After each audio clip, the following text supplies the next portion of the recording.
Welcome to Truth Stream. We are elated today to be with, quite frankly, is another Paisan, and he's been running his show for how long now, Frank? What, a decade? My show in particular was since 2010, but before that, we were doing the live streaming with my brother, my brother and my Paisan. We did that since 2006. We all started in college radio. We loved it so much that we didn't want to do it just one day a week. So we found out how to bring it home. And at that point, you're talking about technological improv big time. It wasn't around back then. So we had to do a lot of really interesting things to make it so that people could log in and hear us just be able to cast audio. So that was February 2016. And then, 2006. And then about 4 or 5 years later is when I started doing things solo under the name, quite frankly. And now here I am. And it's nightly, 2 hours a night. And we're all chilling out now. I remember the earlier work. It was you and some buddies around a campfire. And yeah, that was pretty great stuff. I've been listening since about 2017, and I just love your show. It's awesome. Well, when I was at work. I really am glad you guys reached out and you introduced yourselves, and I was able to know of you. I love when new people are on the radar, and because I think that's the biggest thing that changes from 2006 to right now is that for a long time it's my mass communication, talk radio is just a passion of mine, and thinking that, all right, well, we're gonna have to do this independently, because how the hell are we going to break into AM FM? How the hell are we going to break into satellite? There's only so many places you can do that and actually get heard. So it was all about just the dream of logging on at night, casting something live, and believing that there's a million people listening. But the audience just wasn't interested at that point, around 2006 to 2012, 13, 14. Something starts getting, bubbling. Curiosity starts bubbling around 2014, 15, 16. Then we have Donald Trump and all that other stuff. And then it's just explosion. And suddenly, not only the audience is there, but there's people creating new shows, making new friends and colleagues and all that stuff. You guys are, so I love the evolution that has happened so quickly over the last 10 years. And I can't imagine it's going to stop anytime soon, because it's new media is the media. The old billion-dollar mockingbird magnates are trying to almost like clone that energy that we have right now that's so organic, and it's not working. So it's wonderful. It's a wonderful time to be doing this. It is. It only took us about a year to be an overnight success, so we're thrilled. took me 16, so you guys are lucky. Well, you fought that whole technology curve. I mean, I used to be in production, and I remember to do some of the things that people are doing today out of a book bag would take a truck and $100,000, to pull off. And it's just amazing what you can do now. Today is actually a pretty interesting day in our personal and professional histories over here, because it was the day of the sevens in 2007. July 7th, 2007, my brother, his career wouldn't be possible without this either, with all the work he does for the 10-second songs brand on YouTube. And for whatever I've done, he's amassed millions and millions of subscribers. So, and we were all working under the same roof. And in July 2007, July 7th, we went down to Washington Square Park, and it was a YouTube meetup. Now, remember, YouTube was only 2 years old in 2007. Wow. And we went down there to meet up and see all of the YouTube personalities that were getting together in public, just out in the sunshine in New York City. We took a train down, and walking around there was this guy. I don't even remember his face anymore, because he's just a mythical figure in my mind, like a unicorn. He was walking. He had a backpack on that looked heavy as hell. There was car batteries in this damn thing. Walking around with a backpack on, he's got a hat on, and affixed to the top of the hat is what would be a webcam, not a GoPro, because nobody was using those back then. And we walk up to him, and we're like, So tell us about this. He says, oh, I'm life casting. You know, we started off, well, I'm life casting on this little tiny website that was invite only at the time called Justin TV, and that would later become Twitch. And he had several, like a laptop in his backpack that had maybe about 5 or 6 wireless cards that was Frankenstein to it, and then of course all the battery power, and it allowed him to walk around and stream whatever. And we're like, all right, that was the day that we saw that. It was almost like the flux capacitor moment for. Yeah. I saw that and said, guys, we've got to get away from just audio streaming. We got to find a way to make this, radio, but it's also got to be internet television. How do we do this? And that is when it started. It was still a big Frankenstein operation there, but just as far as technological advancements and evolution you're talking about, today's a pretty big day in that evolution for me personally, just from what we saw there in the city in 2007. And now you download an app, it's free. You make a free account, you press launch, and you're streaming to whoever gives a shit. And it's almost not fair, the struggle that we went through. Yeah. And all we had to do was give up all of our privacy. Yes. Yeah. And be subject to all these crazy draconian reviews over content. But hey, we'll work those bugs out too, I guess. No doubt. I got to tell the audience, for those of you that aren't familiar with Frank, he's got one of the smartest and certainly funniest shows out there, and hits all your favorite topics. If you're in if you're a part of our audience, you're gonna love Frank as well. So definitely do yourself the favor and check him out. Yeah, everything from well, the most recent, he just did an awesome interview with a gentleman that he goes out in the forest, and tell the folks a little bit about your most recent interview that you had. I think it was yesterday. Yeah, last night. I had a really nice guy on. His name is Walter Zollner, and I loved it. I loved his work because it's just he lives in Pennsylvania. He's a construction worker. From Monday to Friday, he's doing the grind like everybody else is, and but on the weekends he spends as much time as you can finding trails, exploring national or state parks and state forests, but also has crafted a really wonderful, he's honing a craft, I should say, of being able to capture the trails that he's on, the nature that he's interacting with, and of course, music and production and all that stuff. And he's a part of a really awesome subset of the internet that is engaging in production and exposure of natural sites, whether they be the bigger parks or smaller one. I think in many ways, life casting is coming back, where people are just going out and doing the little things again that everybody could and should be doing, like going out and for a hike on a trail.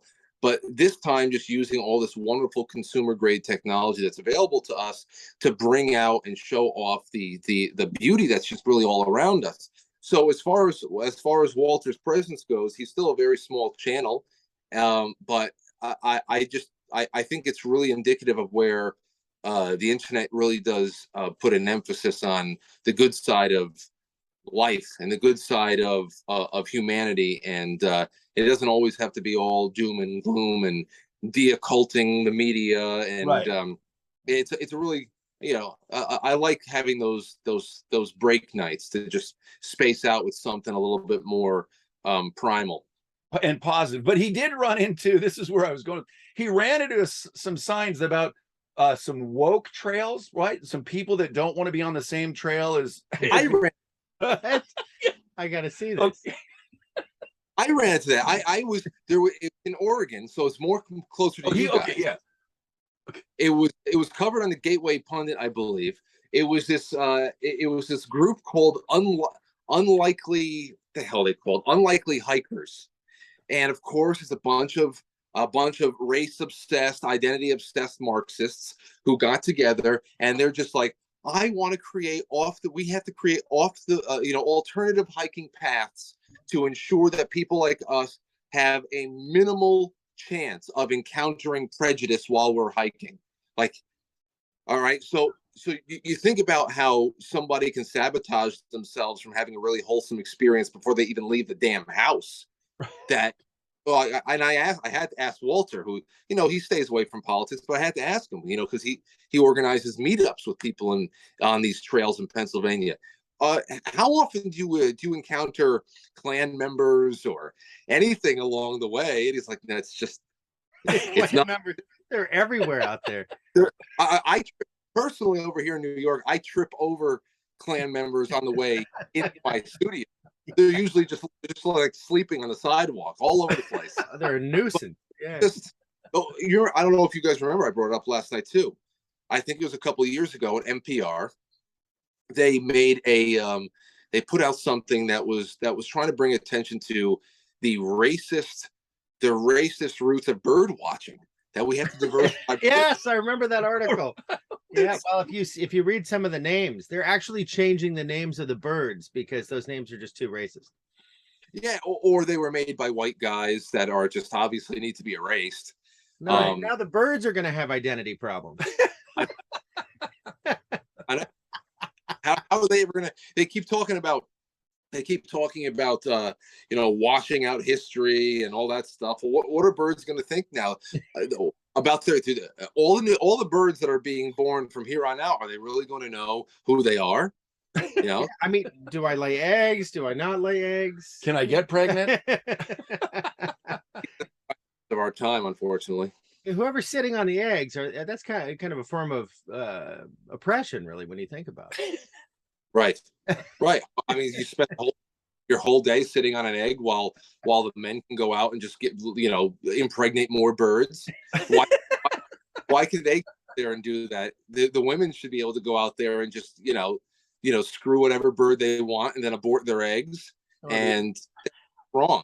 The aviary patriarchy, man. That's the next frontier for sure. See, this is why we just go with the flow on our show. We never know where it's going to go, but we do want to get into some current topics. Yeah, well, I've got a question for you, Frank. So, you know, I mean, obviously what's going on in the White House, that had to have been the QAnon shaman's cocaine, right? Absolutely. It's certainly not the resident crackhead. I mean, he just got out of rehab, didn't he? So yeah, you know, I think it's just so hilarious. I see personally, this whole story is something else because if you fart in the White House, they'll be able to tell you exactly who did it. Who knows what kind of so the fact that it's going this long, it's like, we're looking into it. Get out of here. If it's not Hunter, it's one of their close friends. They don't want to screw with anybody. All right. If this was, you know, who the hell? But I come from an assumption that everybody in the White House is on drugs. Yeah. I come for the assumption, and it's not even I mean, it's joking. It's joking in the way where it's almost just like, you know, honk honk, this is our world. But I truly assume that a good portion of Congress is on illicit drugs, just like Cocaine Mitch. Listen, we know how Wall Street works. What the hell is different from Wall Street and, you know, in trading in stocks and trading in power? I mean, they're all on drugs. I don't believe so. I mean, it only goes. It's only fair to assume that with the drug history and the behavioral addiction history of the Biden family, that it could be Hunter. He's been there recently. It was 4th of July weekend. Whatever. I don't think that's a very uncontroversial or a very controversial thing to ask. But in general, I just assume everybody there's on drugs. So this thing's kind of been funny and weird and whatever. Well, Barry Soetoro's I mean, there's been so many rumors about him being a coke addict forever. I hear that he introduced Zelensky to it, and we know what a raging addict he is. But you know, Barry was probably snorting coke off his wife's eggplant for, you know, the entire term in the Oval. Like, this shouldn't come as a surprise. JFK was a meth head. I mean, you know, they didn't call it that back then. But right. This is nothing new. But what's interesting and what is new is, you know, the Secret Service, which is probably charged with procuring these drugs ordinarily, has blown the whistle. So that kind of lets you know what kind of relationship that they have with the current administration, maybe. Yes. Yeah. You're very, it's very appropriate. I'm sorry. That's the nail gun is repressurizing itself. You're gonna need it later. All right. Hold on. But We can't hear it over here. We got we can't hear it. you can hear me though. Yeah, we can hear you. Yeah. That's incredible that you can't hear that right now. It's very subtle, if at all. Yeah. Okay. All right. Well, that's good to know. Yeah, you're very astute in bringing up just a long history of all kinds of crap that we know were going on in the White House. It wasn't even just the substances that JFK was taking. I mean, he was, to quote the Godfather, he was banging cocktail waitresses 2 at a time. Yeah.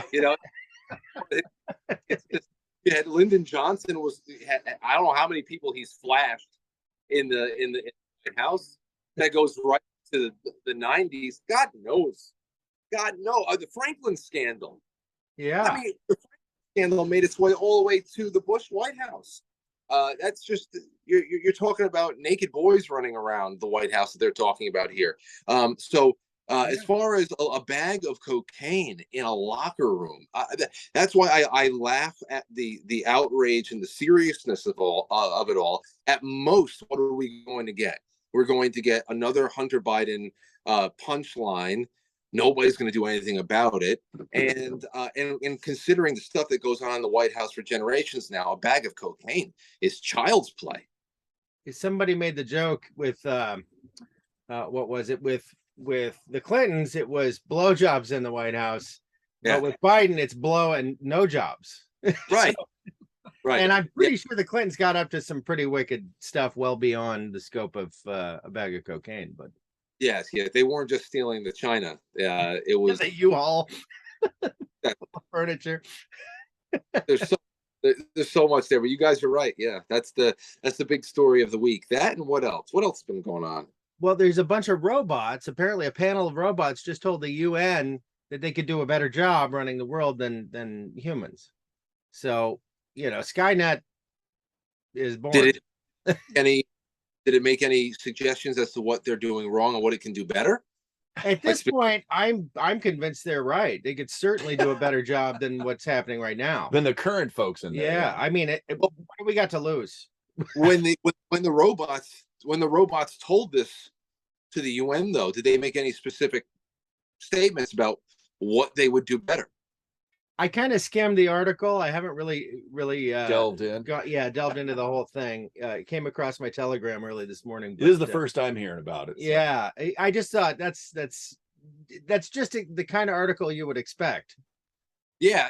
Well, there is something when I keep my eye. I've always kept my eye on things like AI over the years. AI, sex robots. I always have my eye open for articles, especially about sex dolls, no doubt. But when it comes to this in particular, if there's anything now, there's no redeeming quality for a sex doll. You're literally spending $1,000 or something to have sex with a dead body that doesn't rot. It's very, very strange, and the fact it keeps getting pushed as a remedy for loneliness because we're being so depersonalized now. It's just crazy in itself. So there's no redeeming qualities there.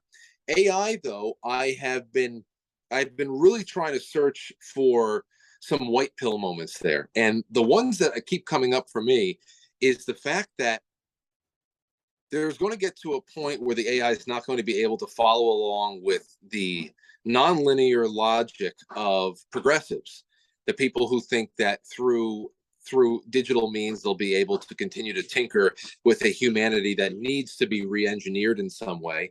And we're already seeing how AI is being accused of being biased and prejudiced and all that by choosing people, especially when they use AI to moderate those who are applying for new jobs and things like that, that they're choosing people based on merit. They're choosing people based on things that you would actually want to staff a workforce with at your job, and they're not making all these considerations, like how you admit people into college based on who your parents were, how dark your skin is, how many different types of sexual partners you like having over the course of a week. So I think that if there's anything that to white pill people on AI and robots, is that I don't see how that over time they are going to be a friend to Bolsheviks. They may, if they turn on humanity as a whole, that's something completely different. But if they're ever going to be able to analyze humanity and identify a real threat inside of it, they would definitely identify the left before us. So that's one thing to keep in mind. If there's anything to be hopeful about when it comes to robot takeovers, is that they're no doubt going to be an enemy of the left. Logic and reason would be a part of that. So yeah, it would be an improvement, I think. Really Yeah. well said. Well, I might be wrong, but damn, we need something to be hopeful for. Well, in this week, with the release of Sound of Freedom and what that is, how that is red pilling, folks, have you got a chance to see that or gotten feedback from it yet? We just saw it the other day. It was fantastic. I feel. I was able to get a screener link from Angel Studios a couple of weeks ago, and I watched it, and I think it's unbelievable. Now, some people are, because everybody's like, you got to see this. I've had a couple people call in or email me and say, I don't know, it wasn't as strong as I thought it was going to be. I'm like, well, what would you expect from a movie? They're giving you a plot. It's based on a reality in the world. And did you expect that after the credits rolled, the world was just going to change or something? It's a movie. It's what you go and do with that. What efforts are you going to be involved in? How are you going to shift your own consciousness going forward is the real issue there. And as far as the seriousness of the narrative, it's very serious. And the people have put together documentaries and videos and movies for activist means to push one message or another for a long time now. But as I said maybe about a week and a half ago, when I had brought up my initial thoughts on the video, on the movie, that Jim Caviezel, it just seems this whole thing is just driven by something different. It's not activism. It is there, but there is a certain level of, I guess you can call it activism. It wants to raise people's awareness about something and hopefully change the way that we behave with a certain problem going forward. But there's a certain kind of urgency here that can't be faked with the like the Al Gore movies of the past. I mean, that just, there's just a fake sense of urgency with all that, which always ends up with us giving money to Al Gore's technocrat friends. And this is just, it's all about the children, and the child actors are incredible. Yeah. It's everything that the left hates, which is why the reviews have been so incredible to read. The saltiness coming from people like Roger Friedman and the kooks from Mother Jones and stuff like that. It's really something else. What kind of a soulless person do you have to be to write a hit piece about that movie? Well, soulless. Yeah, I think you hit the nail on the head. Yeah. It's unbelievable to me. Every time I see the headlines, it's unreal. Well, I will say I watched Tony Robbins we had Tim Ballard and another gentleman on an interview the other day. And what was interesting is Tim Ballard felt a little bit of pressure to put Operation Underground Railroad at the end of it. And what was cool is he's like, no, I don't want this to be about building, awareness of Operation Underground Railroad, because there's certain things that we do good and there's certain things that other similar groups do better. And he goes, we just want to bring awareness to all of this. And so I thought that was really cool. But what's interesting, we can talk about this as well. We're hearing, because we all hear different things from different people, and some people are saying, that's Tim Ballard or Jim Caviezel and they're wearing a mask or whatever. And I don't. Where's the limit with this? You hear the inversion stuff, you hear the masks, the CGI. I mean, despite all that, even if we aren't even watching some of these like real people, at least, and even with Donald Trump, at least these conversations are waking people up, and these likenesses, you know, Elon, the only Elon that we've really heard of before Elon Musk was the protagonist in Werner von Braun's book. Yeah. You know, and so the Nazi that ran NASA. Right. But my point is, regardless of all that, these likenesses, if you will, are being used to wake up humanity. But what are you hearing about some of this stuff with the doubles and all that? Any insight on that for the folks? Whether people are saying that who's doubled in the film? What do you mean? Yeah, well, nuts. Just like Jim Caviezel, the real one was taken out years ago, and Tim Ballard, and I mean, it's just, or you can see their masks, or they were part of the One Eye Club, and I mean, look, there's certain things that maybe a photographer said, hey, you know, it'll look cool if you do this thing, but it's just interesting to hear the feedback, you know, and a bit of it is some of the I followed, you know, Donald Marshall and some of the folks in his group. Are you familiar with Donald Marshall? Donald Marshall, didn't he just die? No, he's the whistleblower that was, you know, he's a hit maker, and he knows all about, you know, the Vril and the underground bases and consciousness transfer. And who is wait, who? Oh, well, then I need to understand. I got to figure this out, because somebody just died, who was the one. He talked specifically about cloning. That's him. Well, I don't think he just died, but well, the other. What's that? It's I feel like Donald or Marshall is part of that name. I've read. Anyway, go ahead. Yeah, I guess my point is, you know, what is your take, or what do you think as far as, you know, them using doubles and all this?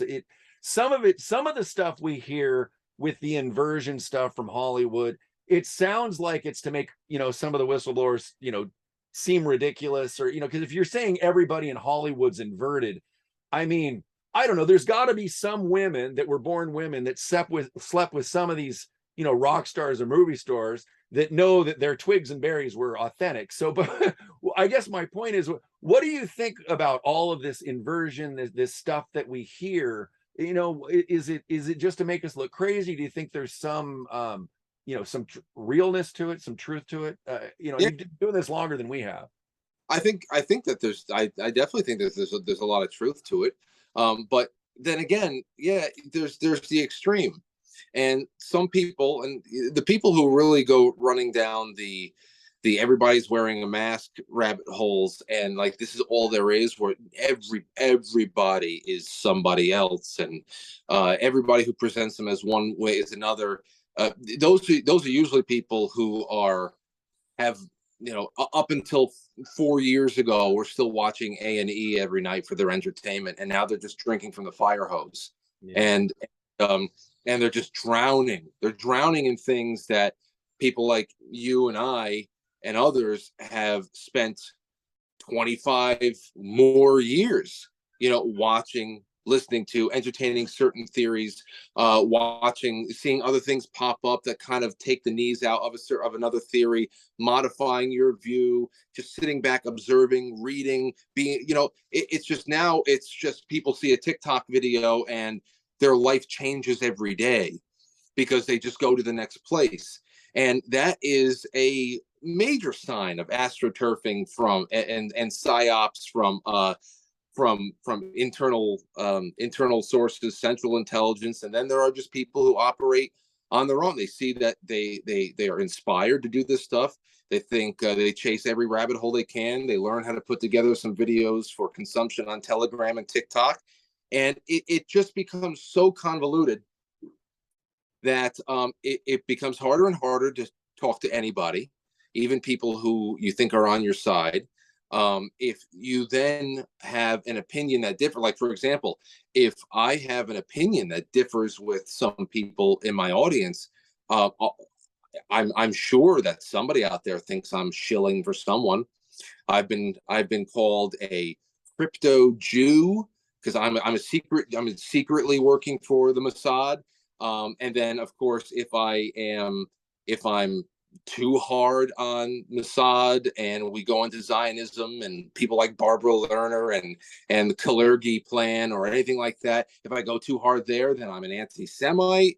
Then you go, it's a minefield. and it only gets worse and worse. And when you know the history of psyops, the history of mind war, then you understand that, I mean, the only reason why there is a term conspiracy theorist is because the CIA branded it for us. And not only did they brand it for us, the CIA put really a lot of their production power behind the initial theories that debunked the JFK official story. I mean, they actually helped flood the space with debunkings of the official story of JFK. So, I mean, the people who actually control so much of the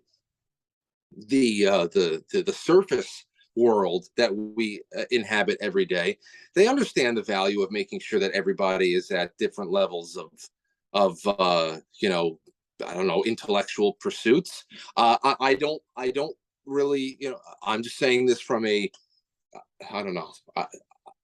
I think that there's a lot to be said about what people are looking into these days, and that's why when it starts getting too crazy, when I say crazy, I mean too unpredictable and too a little bit too difficult to have a conversation with someone that can't settle on something. I always revert to principles of liberty. You know, somebody wants to talk about international banking and Zionism and Israel and all that. That some people just, that's all they do. Me, instead of trying to get to the bottom of that, instead of trying to take that and give that to a wet behind the ears person who's just waking up and say, hey, you have to understand this, or somebody who's just like, what's going on in the world? I would never start somebody off with 9/11 truth. I would never start somebody off there. But whenever somebody's just starting to be curious about whether or not things around us are what they it seems to be, the first thing I'll do is I'll show them the long history of government experimenting on the public. I want them to first have all of their trust in central authority completely shattered. Then from there, you can start taking things little by little. But in the meantime, if you want to push back against one foreign threat or another, then I think that the greatest thing to do is, as an American, concentrate on decentralization again. Even if you think it's completely impossible, then okay, then we wait for the collapse. We wait for the fake alien invasion. We wait for one thing or another. Captain Trips from the stand. And then once the 95% of the world is gone, we can try to build something new again. But for now, regaining control over our money, that takes all of the power away from one interest or another, whether it be the central banks in one country or another. I would love that. So, you know, you concentrate on our money, you concentrate on decentralizing and destroying the influence that Washington, D.C. has, that they were never chartered to have. All those things takes care of everybody's biggest boogeymen. You know, that, so as far as when it gets too crazy to try to process everything, I always just try to get back down to principles. What can we do to live out our lives in the short amount of time that we have it and create nice, safe, prosperous spaces for future generations to come in, without ruining our days reloading Telegram all day to see who is really not who they are, who's wearing a mask, who's doing this, are all of the shots snake venom. I don't, you know, there's just so many things that happen, and it can ruin your life. I mean, the pursuit for what everybody says is truth can really ruin your life, and you need to be tethered to something that is immovable, so that you can have the flexibility to go and chase rabbits. And I love a good conspiracy theory. I think it's very healthy for people to engage in, because it gets you in the mind space of taking something that is sometimes verboten and poking holes at it and testing its logic and testing the evidence from one place for another. Can you repeat the results? And if you can't, you might have something there. So I don't tell people to stop thinking critically, but you have to keep yourself tethered to something, or else you can lose yourself completely. Very well said. Thank you. And the thing, the danger is everyone turns everything into a religion anymore, you know, and a lot of it, like the journalists love to talk about crazy QAnon conspiracy nuts, and they love to hone in on the Q thing. And as far as I know, that's just information on a board. I mean, there's not even personalities associated with it. It's just take it or leave it information. A lot of it kind of pans out once in a while. It's really shocking, but Yeah. The idea that it's some kind of a cult or something is I mean, that's authored by the opposition. And I think a lot of these ideas about everybody that's a man is a woman. It's someone said that Donald Trump was actually a woman, and I thought this arrests any meaningful conversation. I mean, we got to have a little fragment of logic and reason in there, or we're just going to be bouncing our heads off of things. It's just not. I think it was Roseanne who made the joke about Donald Trump being the first female president. Oh, well, then it's okay. I think, but I mean, but listen, I don't know. One of the last times I was in Washington D.C., I took an Uber with my wife to a bar that we were meeting up with friends and stuff, and we took an Uber there, and I, like being me, I just struck up a conversation with the Uber driver, this big black guy. We're listening to whatchamacall, listen to what the hell was playing. I think it was Mobb Deep was on, so we're talking about it because that's a New York sound, and well, I love a lot of that hip hop come from that era. So we're talking a little bit about that, and within a couple of minutes, I've got this guy telling me about his theories that on days that Donald Trump wears the blue tie, he's the clone, and on days that when he wears the red tie, it's him, and that and he wasn't like he didn't even give an opinion about Donald Trump. He didn't feel like he was a Democrat, but he's just another one that likes peeling away the layers of the onion. And he had his own clone theories about who was who. And there's obviously, I mean, Saddam Hussein had about 24 body doubles. They all looked like him. So, I mean, as far as body doubles go, as far as actual clones go, I believe we're definitely there in some way, shape, or form.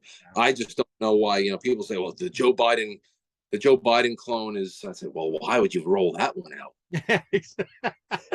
Why is this the discount clone? I mean, this is bad. There's a lot going on there. I'm with you guys. It sometimes makes it hard to have a discussion about anything. Well, I will say, as far as Biden, if the real one is gone, which I do think, and the one portraying him, or there's 4 we've heard of, is doing a great job of acting like such a buffoon that it is got to be waking some people up, that, because then they can control this guy tripping upstairs, or, this guy that follows over on a bike that has the legs of a 40-year-old man rather than someone that's 80. But who knows? You have interjection. Well, what blows my mind is you look at pictures of him in Senate and so on, and they look so different already, that how is anyone believing that's the same guy to begin with? With the Epstein body, the ears gave that away, but this is the ears and a whole lot more. And he's running the country. Okay, well, there's a few things here that make it. Let me see where I'm going to go with this. If we're going to go conventional aging here, your face changes, your ears, they grow all throughout your life. And the other thing there too is you can tell by the way his eyes are pulled back like this. He looks like the alien from Fire in the Sky. And, you look at the alien from Fire in the Sky next time, it's fucking Joe Biden. But that right there, they pull you back when you're getting facelifts and things like that done. They're pulling you back this way. They're pulling it back toward the ear. There's so many ways that your facial composition and even the location of your ears can change when you are like these people in Hollywood or in Washington D.C. that are so vain and that are so addicted to everything from drugs to plastic surgery. They're trying to keep themselves. I mean, that old what was it, a couple of years ago when Trump was still in office, when you had Nancy Pelosi and Chuck Schumer, doing the State of the Union reaction, and they literally looked like they came out of the mortician's or office. Like it was like Bruce Willis from Death Becomes Her had just done all their makeup. It was spray paint. Like they want to. It's so sad and creepy the way that they claw and clamor for even external flashes of youth still. And so I always take that into mind. I mean, look, we just had these stories about Madonna having to be revived from a bacterial infection. Right. They use Narcan to bring her back to life. Maybe that's possible. But when you look at the way that her face is now, you know that is a person who has not just an addiction to plastic surgery. I mean, there's God knows what else she's addicted to. Oh. And so there's so much that changed the person's face as far as Joe Biden goes. Other than that, I've had secondhand testimony. A woman who watches my show for years now, she called in one time, sit down, and she said, "Frank, I have to tell you a story. I sat next to at a, I think it was it was some kind of an event in DC years ago." She said, "I sat next to the surgeon who removed at least a third of Joe Biden's brain. These hemorrhages, oh, you got to see these highlights that I put out. I had to go back and revisit these calls and put it out there because he made that comment about, somebody removed, guy removed my brain. He made whatever. He made these comments in public. He is missing at least a third of his brain. These hemorrhages that were going on 15, 20 years ago. I mean, those were very serious surgeries he went under. And so you're talking about a guy, and then I went into the, what could possibly happen with a person who misses that much of their brain. What's the long-term situation here? I found an old testimony of a guy who had a good portion of his brain taken out. He was an old mariner type or something. And they said that in later years, he became so erratic and violent and whatever, things that would really make it seem like, okay, he lost all sense of filter. He lost all sense of personal boundaries with people. And I'm like, wow, this sounds like somebody who also I know is missing a good portion of his brain and is, so there's so many other things that you have to take into consideration. Sure. I don't doubt that there are clones. I don't doubt that they have already tested, that they were testing human cloning around the time that we were being given Dolly the sheep. Mm-hmm. I don't doubt it. I don't doubt that many of those hybrid chimera nightmares are being done not only here in the United States in underground bunkers, but also in places that have absolutely no ethical norms, like China and Ukraine. Yeah. So, but there are other people who are just sick, demented people who are controlled by vice, who are controlled by addiction, who are controlled by ideology, religious things. When I say religious, I mean dark occult issues. Yeah. So there's so many things. To limit it to only one conclusion is, again, to be a hardliner in the other direction, So got to be a balance. Yep.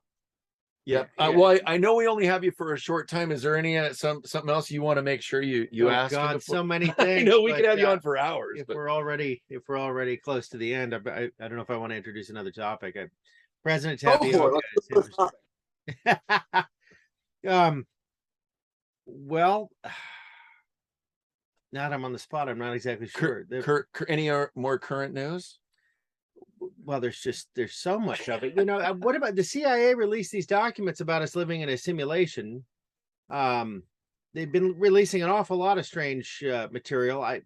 Hard to trust anything the CIA does, but what was the simulation documents? What we've heard about that in the last couple of weeks. It's all over Instagram.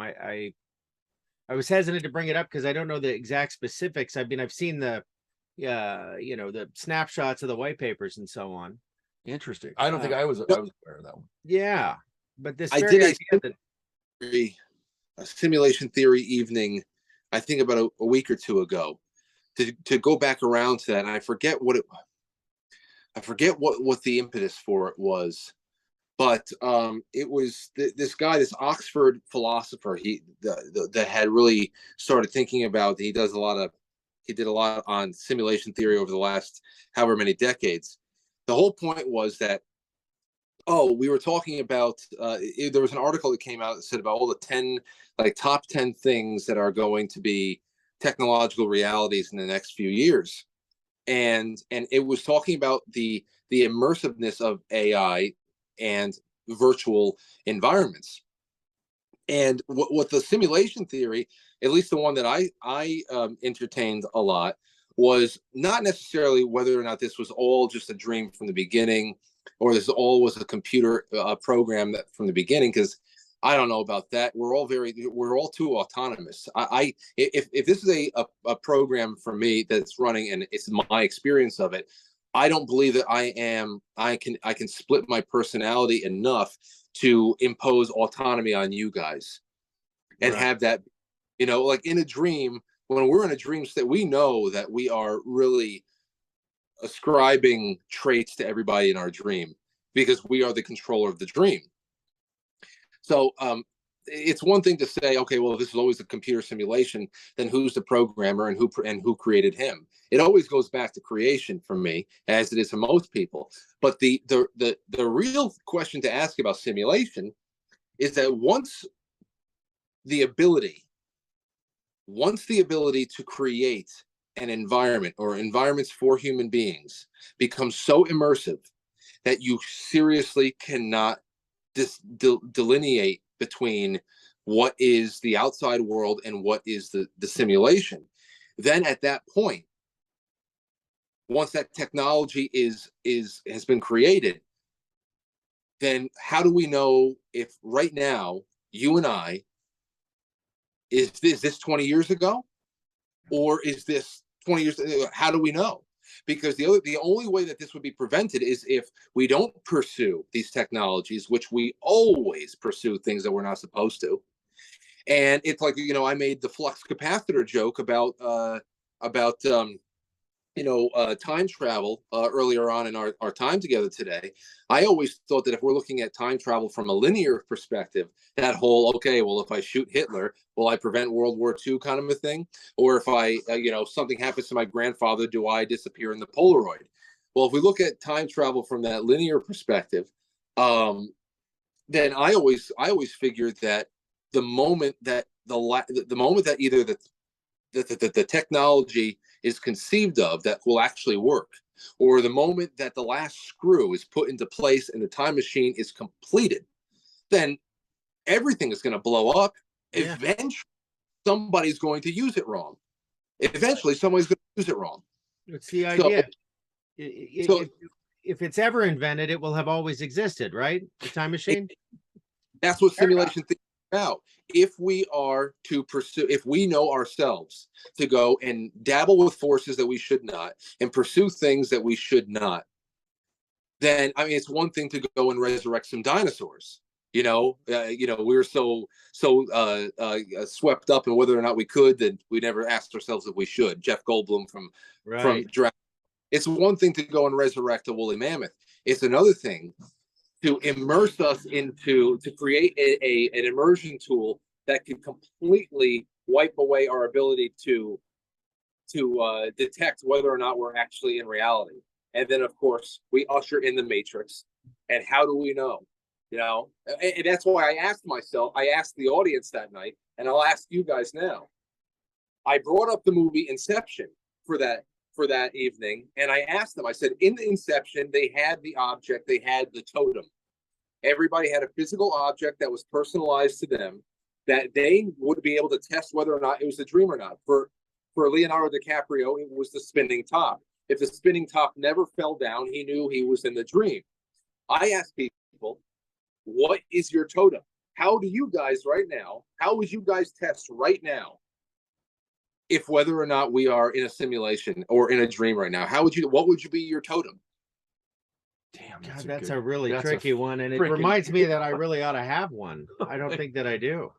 I don't think I do either. We all need a totem soon. I mean, Maybe. I phoned a friend before, to check if reality was still reality, but yeah. Wow. Just the fact you asked that question, Lee, is great for us and the audience to think about. Well, yeah. Well, you guys take calls? Yeah. Well, we haven't done that part yet, but I've been looking forward to taking calls. Well, either way, your audience, and maybe they'll write some emails to you, and then you can do a night where you read off the responses. Yeah, we have a lively comment section for sure. So yeah, we are working on the lives. We just want to we've had a few things where some people didn't show up on a live, and it's made us a little bit gun shy. Not very often, but it was enough with a couple of our guests, and it's like, shit, I'm glad we didn't promote that one. Yeah. I know. This AI thing, it's just, I think we've arrived at another Oppenheimer moment in that, not only is AI incredibly dangerous, potentially, everybody saw Terminator, we kind of know where this is going, but there's a race, right? Because if the Chinese get there first, we always hear that kind of talk. So we have a bunch of petulant children designing this just to see if they can, like you said, without questioning whether they should. And it's kind of like the bomb, the nuclear bomb. I mean, there was a race to create it, and now we've lived in the shadow of it our whole lives. And the only answer is to have more of them, because if you have fewer of them, then somebody might get the idea that there could be a winner. But we're in a heck of a predicament, I think, with AI, and the speed at which this is developing is, I think, I heard with ChatGPT, what iteration was 14,000 times more advanced than the previous gen, and that was in the span of a month or a few weeks or something. Oh my like gosh, that. So really? It's really that quick. Wow. And again, the reason why this, we were where we are, it's mainly human input probably accelerated that. The more it interacts with us, the more it learns, and those are the questions. These are the questions of our time, and it's making for some great conversation. It's making for a lot of excitement for sure. But it takes you right to CERN, and the idea that here's a technology that could at any moment destroy everything on the planet, and you trust the science. You trust that there's scientists pursuing this technology, but they have a big statue of Shiva out front, which is the god of destruction. That's a little unnerving, I think. What do you think? Yeah, that's always been the thing there. Yeah. Shiva the destroyer. What are we doing? They really trying to accelerate particles and smash them together? Are they opening up portals to another world? What is the extent and the verifiable nature of the Mandela effect? It's just so much. There's so much there. I don't know. I think that again, once it gets to the point where your brain is going to explode and one question leads to another, how do you call yourself back? How do you anchor yourself to something that is good? How do you make sure that you are enjoying the time you have right now, your family, your friends? Do you have a creative outlet? Those are the things that I think if you're eating well, if you're exercising, and you are spending time with family and friends, and you have a creative outlet, those four things are everything else. Then we can sit around the campfire and smoke a joint and then blow our minds and ask what if. But after a while, you also just make sure you schedule in your downtime. That's all I have to say. Oh, it's such good advice, Frank. Just one last comment. I think if we survive this in 100 years, they're going to be erecting statues of Alex Jones in front of universities or something, because the guy just keeps getting proven right as time goes on. Yeah. There's a lot. I mean, hey, listen, there's a lot of people. There's a lot of people. Yeah. As far as Alex Jones has been the most vocal, and of course that has been a big part of the reason why people have been so suspicious of him, because of theatrics and the way it's been put out there, and other reasons. But there's so many OGs G. Edward Griffin. Yeah. G. Edward, he predates many people. Before him, people like Myron Fagan. You go, you want to talk about the real prophets, the original prophets. I mean, every generation has them, and it's a little bit easier now for people to kind of investigate their curiosities a little bit more, because like we said in the beginning here, the technology has gotten so accessible to everybody that you can pull up whatever you want, you can formulate whatever opinions you want, and now the apps, they'll not only get you in front of a potential audience of hundreds of thousands, if not millions, depending on what algorithms you tickle correctly, but they'll actually, it used to be, oh, you want to create a 30-second video, and produce it in one way or another, and put it out there and kind of hook people's attention. You have to understand what you grab some B-roll, grab some photos, do a little bit of research, make yourself a short script, put all it into your video editing software. What kind of a music bed we're going to get? Now you go on TikTok and okay, here's your music bed. There's this, put it there. It's going to green screen in front of you. You could literally 5 minutes of production. Yeah. You don't have to get off the damn app now, and that's so it's just going to open up a world of possibilities, both good and bad, as always, because there's every sword, it seems to be sometimes more than two edges to them. So it's going to be great to see who the Alex Jones of the futures are, and where it all heads. Right on, Frank. Well, thanks for going over a little bit of our allotted time with you. Can you just let the viewers know where to find you and follow you, etc.? And thank you so much for joining us. This has been awesome. It really has. Absolutely. I'd love to have you guys on as part of a panel with me one night. Maybe we even do like a Saturday night stream where I usually do a Saturday night stream every once in a while. We'll do something together. And anytime you want me back, let me know. I'm sorry about the tardiness. I'm just living. That's fine. No, you're good. But you got to come back for the Paisanathon. So you count me in. I'll be there. But as far as everybody else, if it's the first time you're seeing me, hello, nice to meet you. And I'm live Monday through Friday at 7 p.m. Eastern time until 9 p.m. Eastern time. Everything you need to know about Quite Frankly is at quitefrankly.tv. But I am on Rumble. I'm on YouTube still somehow, and there's several other sites that I go live 7 o'clock, and then the on-demand is on-demand. You can find me on BitChute and everywhere else, but everything you need to know about the show is on quitefrankly.tv, and I'll be live tonight at 7, so I hope to see a lot of new faces. And both of you guys, thanks again for being such gracious hosts, and I can't wait to come back and do some work with you. Well, thanks so much. It's our pleasure. Awesome. Appreciate it, Frank. Thanks for watching, everybody. Take care.